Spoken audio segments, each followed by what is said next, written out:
Welcome, everybody, to this week's episode of the Press Playbook, where we bring on a different BAM team member each week to highlight some of the rad placements they're getting for their clients.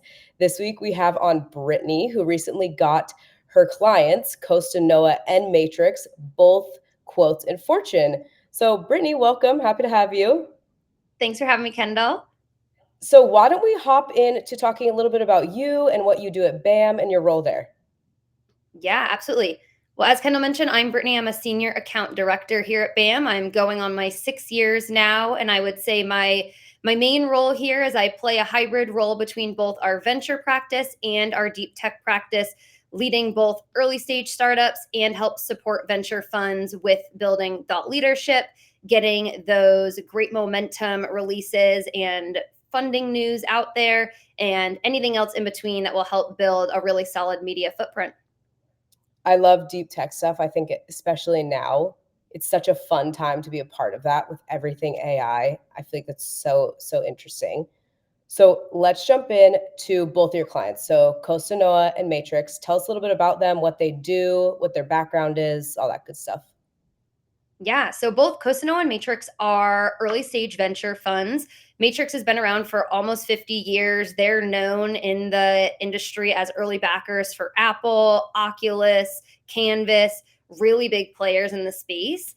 Costanoa is also an early stage venture fund. They invest across, I would say, AI, fintech, healthcare, defense. Really, they run the gamut of, wherever they really think that these startups are going to make an impact, they're looking for investments there. So both came to BAM. We're looking to get out there, get in front of some new founders that might want to have them as VC partners. And so we've been working alongside with both of those firms to do just that. Those are two very fun, very interesting clients. So let's jump into the quotes that you got them in Fortune. So tell us a little bit how that came about. What was the premise of that? And then we can go more into the pitch and kind of what you sent. Yeah, of course. So Allie Garfinkel, great friend of ours here at BAM. She is the one that really leads the show when it comes to Fortune terms. Of course, she has some other reporters hop in as guests throughout the year.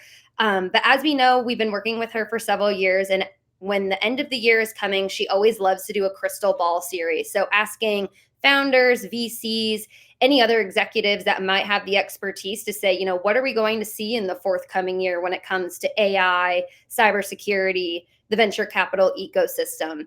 And so what me and my team do is, knowing that this is definitely coming down the line and she's going to open up submissions from a wide variety of experts in the space, we ask our clients to really start forward looking and predict what they think will happen. And so we did both of that for Costanoa and Matrix. And so we had Greg Sands, who's the founder and managing partner at Costanoa, provide a really great quote with what he foresees in the new year for venture capital. And of course, the same for Ilya, general partner at Matrix, who provided, I would say, a very bold quote on earlier VCs potentially not seeing the returns that they were hoping for with their earlier investments in the coming year. And so Allie opened her submission.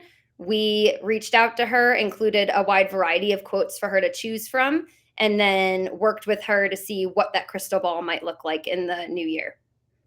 And I know you said you previously had a relationship with her, so you were Yeah. already on her radar a bit. Was there anything else? And actually, let's clarify for everybody listening, with the submissions, was this something that she had form-wise, or was this something that you then emailed her with? Just so everybody is aware.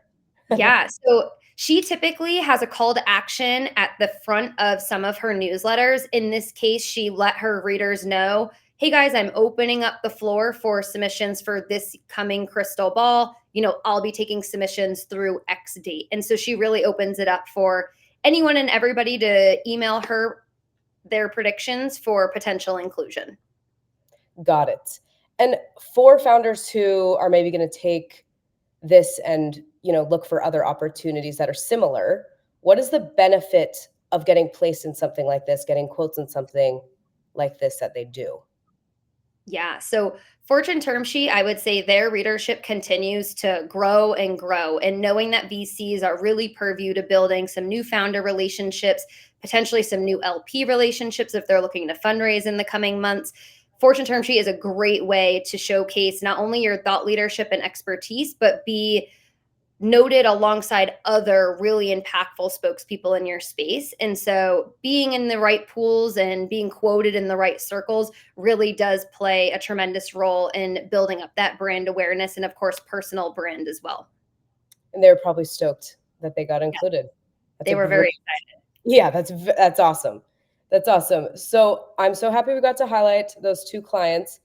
We're coming to the end here. So I want to ask you one question. This is for founders specifically. If you could give one piece of advice to a founder looking to land press, what would it be? My biggest piece of advice for founders or venture partners, whoever the case may be, for those looking to land press is don't be scared of making the bold take or taking the contrarian perspective. I think reporters really appreciate not having the same theme and the same voice. They love that differentiated approach. And the biggest thing, especially if you're considering predictions for the forthcoming year, is reporters aren't going to hold you to whether or not that prediction came true. They're really just looking to be the eyes and ears of what the potential could be. And so if you really have a strong belief, but you're, 2% worried that it might not happen, don't let that be the bearer of bad news, and be sure to share that and get your take out there. So go with your gut. Go with your gut. Exactly. Don't be scared to share it, even if it's something that may be controversial. Just go with it and share as much as you can. Well, Brittany, so happy to have you. Thank you for sharing all of this. I know this is super valuable for anybody listening. For all of those people who are listening, we will have a new episode next week with a different BAM team member. And Brittany, thank you. Love chatting with you. Thank you for sharing all this. Of course. Thanks, Kendall. Bye, everybody.